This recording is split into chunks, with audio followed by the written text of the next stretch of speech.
that now it's up to the president. He says he's going to veto. Now he's going to veto his own legislation to fund the troops.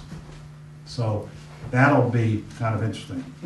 Let me just kind of conclude, though, that let's remember Lance Corporal Augie Schroeder, who last, as I came by,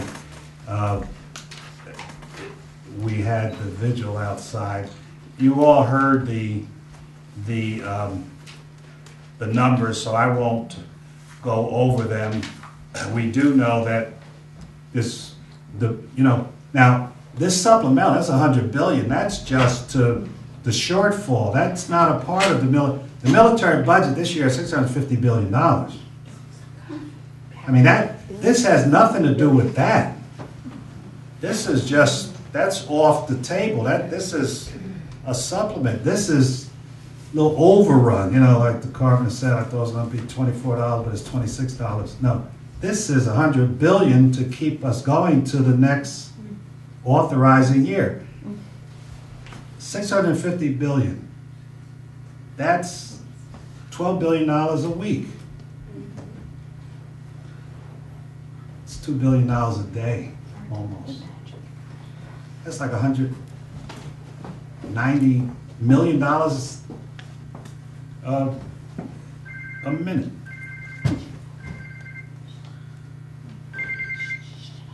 $2 billion a day. I mean, maybe we haven't spent $2 billion since it's been founded. That's how awesome it is. An answer anti-aircraft carrier to build, of course, it's about $7.5 billion now for one of these boats, ships.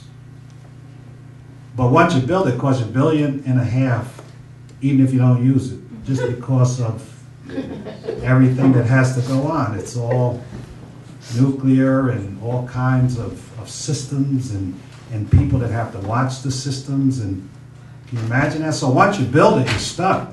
I mean, you can't, you can't discard it. And so these are the things that are going on. It is absolutely, there's no way that this country can sustain what we're doing. China's buying our notes every day. Isn't that ironic? Here the Defense Department's worried about China because they're taking missiles and knocking things out of the air. But the businessmen can't get there fast enough for their cheap labor, their prison labor, where they execute prisoners and sell their organs because rich people need transplants there too. It's unbelievable. And so that's what, we have in front of us. So you're really on the right track here. 175 people had died when George Bush flew on an aircraft carrier and said mission accomplished. Remember that? And there's been about 3,500 dead since mission accomplished. This is just a wrong war. As a matter of fact, as I said the other day, is George W. Bush, and the W must stand for wrong, because he's wrong on more issues. He said people would come out and greet us as liberators. You remember that? Oh, yeah. Wrong. He said that Iraqi oil would pay for the cost of the war. You remember that? Wrong. He said there was weapons of mass destruction. Wrong. Right down the line, every prediction that he made was wrong. And so then finally, he was right. He said, well, we did it for regime change. Remember, that was the final thing. All of a sudden, since everything else was wrong, it was because of regime change. Here we have al-Bashir in Sudan since 1989 had been responsible for the death of 2.5 million people, 2 million in the first North-South War that Dr. John Garang led, and he had an untimely death once that peace agreement was signed. 4 million people were displaced in that North-South. And as soon as that was agreed to with the Comprehensive Peace Agreement, they went into Darfur. And the Janjaweed, who were nomadic Arabs from the north, and these were all Muslims. Before, they argued that the North-South was the old Crusades, Christians, the West. They were saying because these were Muslims, it's one of those,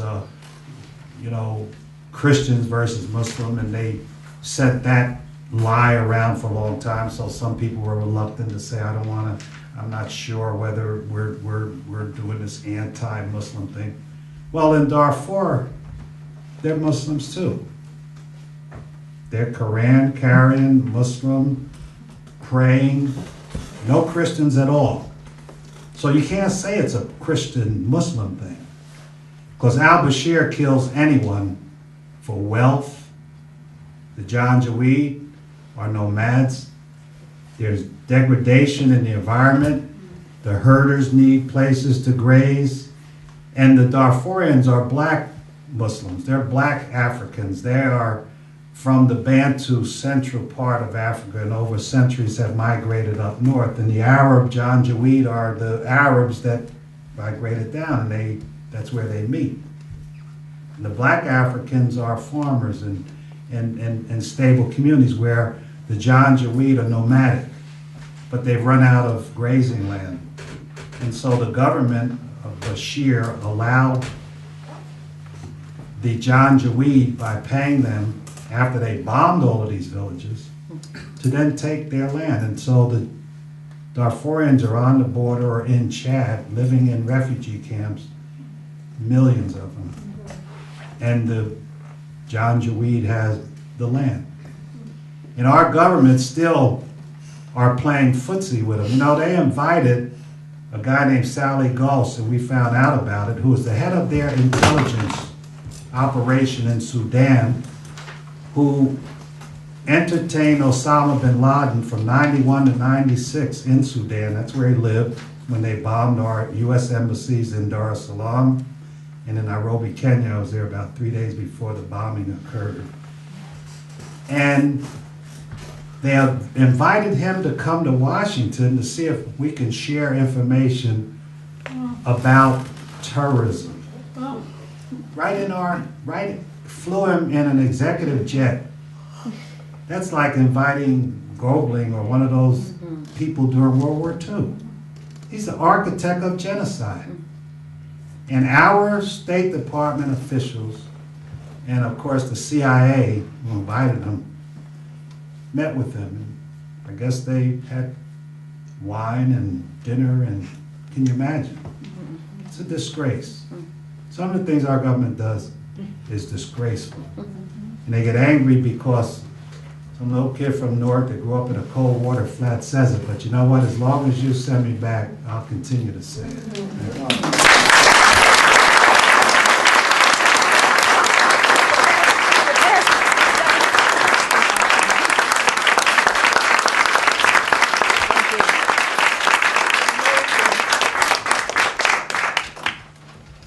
5 minutes and 35 seconds. That was great.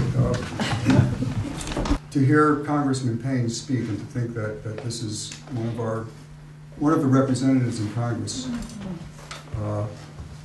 If only we could have, another 300 or 400.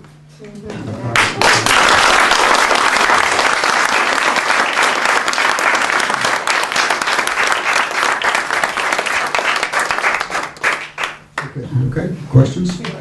Comments? Actually, I had a question for the congressman, and I'm sorry, and this is about the vote, which I know was a very, very hard vote for you. It was very hard for us in Washington yesterday. I was with Peace Action, with the Peace Action president, Kevin Martin, and it was a very, very hard day for us as peace activists who were holding up the quartet, as we call them, Congresswomen Woolsey, Lee, Watson, and Waters. And we know that we're all crossing our fingers for Congressman Payne because he was on our list of going to vote no. And at the same time, as he's explained, and so has Paul, that politically that was the only choice available.